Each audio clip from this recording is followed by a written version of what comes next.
Ada banyak komik atau manga yang sampai saat ini belum juga mendapatkan adaptasi anime. Entah apa alasannya, tapi amat sangat disayangkan kalau manga-manga ini belum juga menjadi anime. Walaupun memang beberapa manga memang lebih cocok tetap menjadi manga saja ketimbang harus ada versi animasinya. Tapi ya, kita juga pengen dong ngelihat manga-manga ini dianimasikan. Dan di video kali ini, kita akan bahas beberapa manga tersebut. Juga walaupun sebenarnya ada beberapa manga di list kali ini yang sudah ada pengumuman animenya, tapi akan tetap kita masukkan di sini karena adaptasi animenya belum tayang. Beberapa manga juga sebenarnya sudah mendapatkan adaptasi live actionnya dan tetap akan kita bahas di list kali ini. Oh iya, list ini bersifat subjektif. Gua taruh di sini karena gua emang suka banget sama manga-manganya. Sebelum mulai, jangan lupa buat subscribe dan follow channel Capybara ya. Thank you.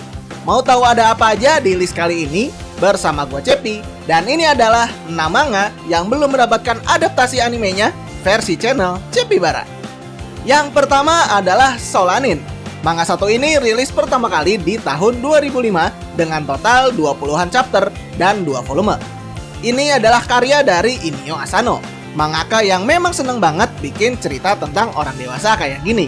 Di Indonesia sendiri, manga ini sudah 2 kali dicetak dengan format yang berbeda, menceritakan tentang pasangan yang memang mempertanyakan untuk apa mereka hidup. Mereka ini bernama Meiko dan juga Taneda, yang mana mereka ini adalah seorang fresh graduate sekitar umur 20-an awal. Suatu hari Meiko mulai lelah dan mempertanyakan kenapa orang-orang dewasa bisa tahan dengan kehidupan mereka yang membosankan dan repetitif. Dia mulai mempertanyakan apakah dia ingin selamanya melakukan pekerjaan kantoran seperti yang ia lakukan sehari-hari. Taneda pun sama, dia kebingungan untuk memulai atau memilih mana yang akan ia jalani dalam hidupnya. Apakah dia akan pasrah dengan keadaan atau mengikuti kata hatinya? Sebuah bacaan yang cocok banget buat kalian yang masih mencari jati diri dan merasa lagi di masa quarter life crisis. Manga ini pun sudah mendapatkan adaptasi live action yang lagunya pun terkenal banget karena dibawain sama Asian Kung Fu Generation. Yang kedua adalah Ao no Hako atau Blue Box. Manga satu ini sebenarnya sudah ada pengumuman kapan tayang versi animenya. Animenya sendiri akan rilis di tahun 2024 ini. Menceritakan tentang seorang anak cowok yang merupakan anggota eskul badminton di SMP dan SMA-nya. Anak ini bernama Taiki, yang menyukai kakak kelasnya sendiri bernama Chinatsu. Chinatsu ini adalah seorang anggota ekskul basket di sekolahnya. Dan bisa dibilang dia ini adalah seorang yang famous lah di sekolah. Target Taiki adalah menjadi seseorang yang bisa bertanding di Inter High. Karena tentu Taiki merasa dia ini levelnya sangat berbeda dengan Chinatsu. Akan tetapi suatu hari orang tua Chinatsu menitipkannya kepada orang tua Taiki karena mereka harus ke luar negeri. Jadilah Taiki dan Chinatsu tinggal serumah. Banyak banget hal awkward yang harus mereka jalani. Bahkan mereka juga malah banyak salah pahamnya. Oh iya, ini adalah manga pertama dari Koji Miura yang berhasil meraih kepopuleran hingga mendapatkan adaptasi anime. Yang ketiga adalah Uzumaki. Kita beralih ke manga horor terkenal buatan sang ahli horor Junji Ito. Manga satu ini emang udah terkenal serem banget dan disturbing banget. Kalau kalian gak kuat, kalian bisa jadi sawan 3 hari kayak gua. Menceritakan tentang sebuah kota yang mendapatkan kutukan spiral. Orang-orang di sini lama-kelamaan terobsesi dengan benda-benda yang berbentuk spiral. Bahkan bisa menjadikan diri mereka sendiri melilit seperti spiral. Banyak kejadian yang menyeramkan dan juga menjijikan yang dialami oleh Kirie bersama dengan pacarnya Suichi. Yang pasti itu semua berhubungan dengan kutukan spiral yang dialami oleh mereka.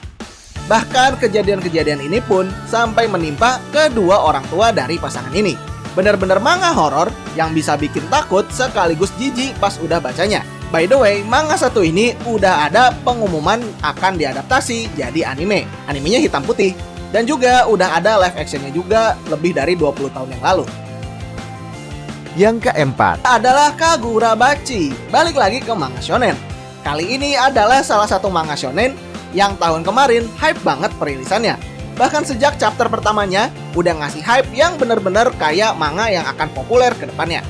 Mangakanya adalah Takeru Hokazono, yang mana ini adalah manga pertamanya yang meraih cukup banyak atensi dari para pembaca manga. Menceritakan tentang anak dari seorang pembuat pedang terkenal. Anak ini bernama Chihiro Rokuhira, yang mana dia diwarisi pedang Enchanted Blades dari ayahnya. Ayahnya ini bernama Kunishige Rokuhira, yang mana dia ini membuat banyak sekali Enchanted Blades. Suatu hari, ayahnya tewas karena diserang oleh para sorcerer yang mengincar pedang tersebut dan mencurinya, sehingga meninggalkan bekas dendam mendalam bagi Chihiro. Chihiro pun bertekad untuk mendapatkan kembali Enchanted Blades tersebut dengan bantuan anggota organisasi yang memang menjadi spesialis untuk menghadapi para sorcerer ini. Yang kelima adalah Sakamoto Days. Nah, kalau buat yang satu ini adalah salah satu manga favorit gua. Manga ini menceritakan tentang seorang pembunuh bayaran yang udah pensiun karena membangun sebuah keluarga. Dia bernama Taro Sakamoto yang memiliki istri dan juga anak. Sakamoto ini membuka minimarket yang menyediakan berbagai macam kebutuhan rumah tangga. Walaupun dia sudah pensiun, karena Sakamoto ini OP banget waktu masih jadi pembunuh bayaran, banyak banget yang bounty dia.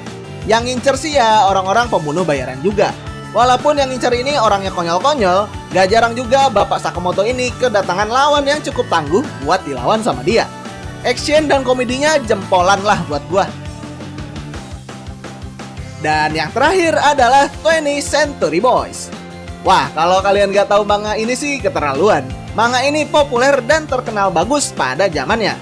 Bahkan kayaknya kalau orang-orang rekomendasiin manga, orang-orang bakal rekomendasiin manga yang satu ini. Manga ini dibuat oleh Naoki Urasawa, yang terkenal dengan mangaka yang selalu membuat manga yang temanya berat, seperti Monster contohnya. Manga satu ini menceritakan tentang sekumpulan geng pertemanan masa kecil, yang pada masa dewasanya mereka dihadapkan oleh semacam sekte atau organisasi yang dipimpin oleh seorang bernama Friend atau Tomodachi. Friend ini dipercaya mampu memberikan ketenangan hidup bagi siapa saja yang mengikutinya. Dan Friend berencana menguasai dunia. Tapi ada yang janggal. MC kita yang namanya Kenji menyadari bahwa apa yang dilakukan Friend sama dengan berbagai macam keisengan dan juga celetukan dari dia dan teman-temannya sewaktu kecil. Bahkan simbol Friend adalah simbol yang dibuat oleh teman-temannya Kenji. Kenji pun akhirnya menyelidiki berbagai macam fenomena dan konspirasi yang terjadi di masa modern ini karena dia percaya Friend adalah salah satu dari teman-temannya sewaktu kecil karena berbagai macam kesamaan tersebut. Dan itu dia 6 manga yang gue rekomendasiin buat kalian baca yang belum ada adaptasi animenya. Menurut kalian gimana? Kalian udah pernah baca belum? Atau ada rekomendasi yang lainnya? Tulis aja di kolom komentar di bawah ya teman-teman. Sekian video kali ini. Jangan lupa share ke teman-teman kalian. Follow dan subscribe juga buat dapetin video tentang anime lainnya yang gak kalah seru. Like juga biar video ini FYP. Gue Cepi pamit. See you. Bye-bye.